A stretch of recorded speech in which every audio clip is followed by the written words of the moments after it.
اعوذ باللہ من الشیطان الرجیم بسم اللہ الرحمن الرحیم لا یسأل نہیں پرسش کی جا سکتی عما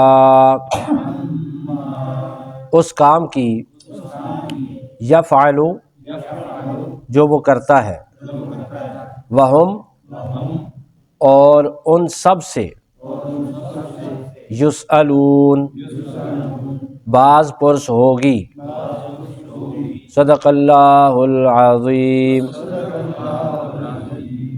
اللہم صلی علی سیدنا و مولانا محمد وعلی آل سیدنا و مولانا محمد وبارک وسلم وصلی علیہ۔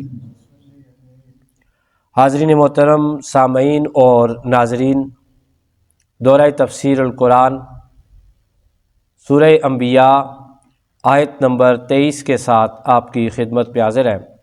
اللہ رب العزت کی بارگاہ میں دعا ہے کہ وہ ہمیں حق پہچاننے، حق سمجھنے اور عمل کی توفیق عطا فرمائے۔ رب ذوالجلال نے انسانیت کو روشنی کا راستہ دکھانے کے لیے اپنے حبیب کریم صلی اللہ علیہ وآلہ وسلم کے قلب منیر پر قرآن حکیم کا خوبصورت تحفہ نازل فرمایا۔ سورہ انبیاء کا درس چل رہا ہے اور اس میں گزشتہ 2 دروس میں ہم نے توحید کی خوبصورت باتیں اور توحید کے دلائل سے مزین آیات کو سنا بھی، پڑھا بھی اور سمجھا بھی۔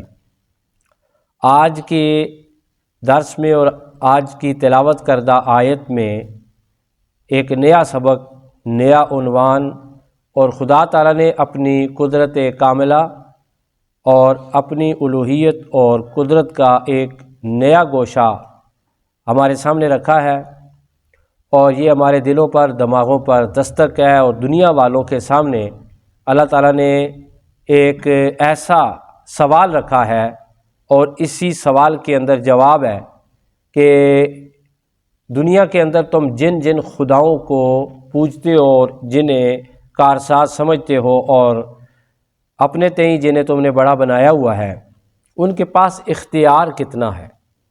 ان کے پاس تو کچھ اختیار نہیں ہے۔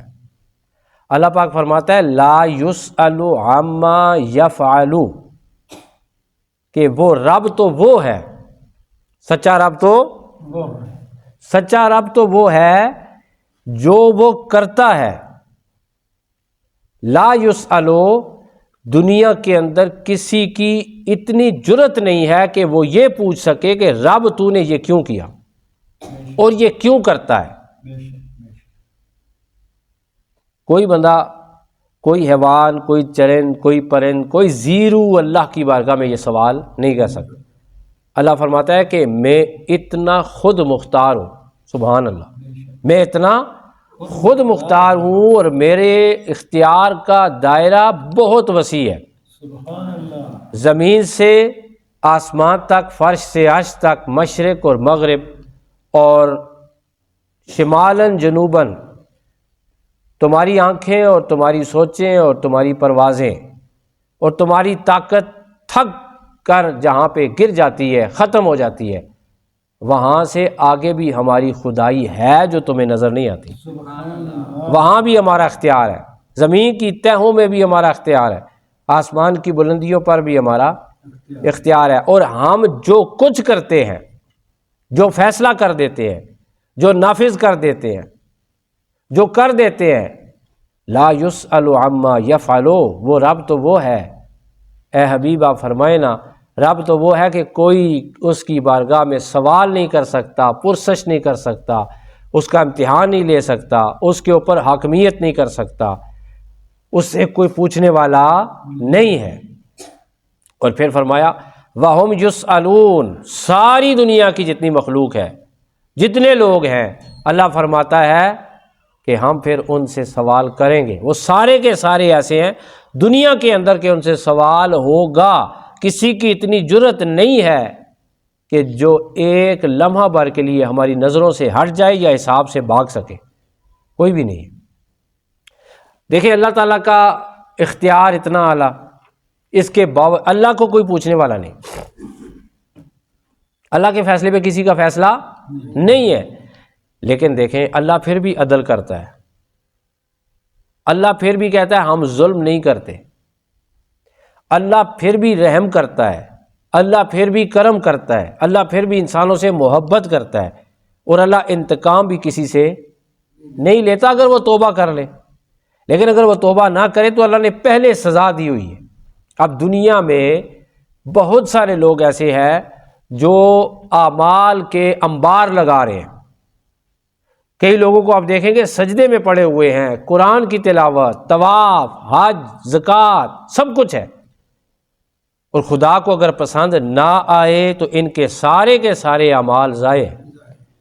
اگر اسے پسند آ جائے تو ایک دفعہ کوئی بندہ دل سے کہہ دے سبحان اللہ، تو اس سبحان اللہ کا خدا اتنا وزن بڑھا دیتا ہے کہ وہ تمام کی تمام گناہوں پہ بھاری ہو جاتا ہے۔ سبحان اللہ۔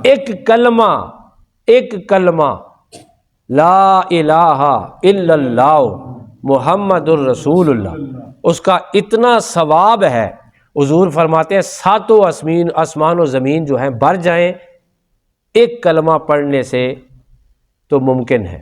ایک کلمہ پڑھیں تو ساتوں آسمان و زمین اس کے ثواب سے، اس کے نیکیوں سے پر ہو جائیں۔ اللہ کو پسند، اللہ نے اس کا وزن، کوئی بندہ پوچھ سکتا ہے کہ ایک کلمے کا تو نے اتنا ثواب، اتنا اجر، اتنا درجہ دیا ہے؟ اللہ کو کوئی پوچھ نہیں سکتا۔ کسی کو ایک گلاس پانی پلائیں 10 نیکیاں ملتی ہیں، اللہ سے پوچھ سکتے ہیں کہ یہ 10 کیوں ملتی ہیں یا اللہ 11 کیوں نہیں ملتی؟ کچھ لوگ پوچھتے ہیں کہ اللہ پاک نے جمعہ کی نماز میں 2 رکعت رکھی ہیں اور عصر کی نماز میں 4 رکعت کیوں رکھی ہیں؟ وجہ کیا ہے؟ تو میرا جواب یہی ہوتا ہے کہ اس کی بارگاہ میں سوال کوئی نہیں ہوتا، جو کچھ اس کا حکم ہوتا ہے وہ پورا کر دیا جاتا ہے۔ اس کی مرضی وہ جمعے کی 2 رکعت رکھے، اس کی مرضی وہ ظہر کی 4 رکعت آپ پر نافذ کرے، یہ رب ذوالجلال کا اپنا اختیار ہے، اس کی کائنات ہے، وہ بادشاہ ہے، وہ ایسا بادشاہ ہے جس کو کوئی زوال نہیں ہے۔ تو یہ ایک ایسا نقطہ ہے تفسیری اعتبار سے، قرآن کے اسباق کے اعتبار سے، کہ جو ان گوشوں کو بھی کھول دیتا ہے دماغ کے اندر کہ جہاں پہ روشنی کی کرن نہیں جا سکتی۔ تو رب ذوالجلال نے انسانی دل پر بھی دستک دی ہے، انسانی عقل پر بھی دستک دی ہے، انسانوں کو بنایا، پھر انسانوں کے لیے سلیبس بنایا۔ اللہ خود ہی قرآن حکیم کے اندر اس سبق کو پڑھا رہا ہے، نبی پاک صلی اللہ علیہ وسلم کی زبان ہے اور یہ سبق ہم تک پہنچا ہے۔ خدا کہتا ہے تمہاری تخلیق میں نے کی، تمہارا جو نصاب سلیبس میں نے بنایا، تمہارے لیے نبی میں نے بھیجا، تمہیں راستہ میں نے دکھایا، اب اس پر عمل کرو گے تو تمہاری نجات ہے، اور اس کو پس پشت ڈالو گے تو تمہارے لیے سزا ہے، تمہارے لیے سزا ہے۔ آخر میں ہم یہ سوچتے ہیں یا ہم یہ تجزیہ کرتے ہیں کہ آج کی آیت سے ہم نے کیا سبق سیکھا۔ آج کی آیت میں اگر کوئی بندہ نا امید ہے، کوئی پریشان ہے، تکلیف میں ہے، پریشانی میں ہے، اضطراب میں ہے، کسی بھی الجھن میں، اس کے ذہن میں ایک دفعہ پھر روشنی اسے محسوس ہونی چاہیے کہ میں کتنا نصیب والا ہوں، میں اس رب کا بندہ ہوں، میں اس رب کو مانتا ہوں جس کے پاس کائنات پوری کا اختیار ہے اور جس کے اوپر کوئی مختار نہیں ہے، جو خود مختار ہے۔ میں اس کی بارگاہ میں سوال کرتا ہوں جس کے علاوہ کوئی اور بارگاہ نہیں ہے جس سے سوال کیا جا سکے۔ تو وہ رب خود فرماتا ہے کہ ادعونی استجب لکم، مجھے پکارو میں تمہاری ندا و پکار کا انتظار کرتا ہوں۔ وہ خود مختار، وہ سارے اختیار کا مالک، پھر بھی ہم سے پیار کرتا ہے۔ آواز آتی ہے کہ بندے مانگ، کیا مانگتا ہے، ہم عطا کریں گے۔ تو اللہ کی بارگاہ میں دعا ہے کہ جو کچھ کسی کے پاس نہیں ہے اور اس کے لیے وہ بھلا ہے تو اللہ اسے وہ کچھ عطا فرمائے، اور اللہ تعالی ہم سب کے دلوں کی دعاؤں کو قبول فرمائے۔ اللہ ہمیں دین پر استقامت نصیب فرمائے، اور مرتے دم رب ذوالجلال ہمیں توبہ نصیب فرمائے، مرنے سے پہلے توبہ نصیب فرمائے، اور مرتے دم ہماری زبانوں پر کیا ہونا چاہیے؟ اشہد اللہ الہ الا اللہ وحدہ لا شریک لہ واشہد ان محمدا عبدہ ورسولہ وآخر دعوانا ان الحمد للہ رب العالمین۔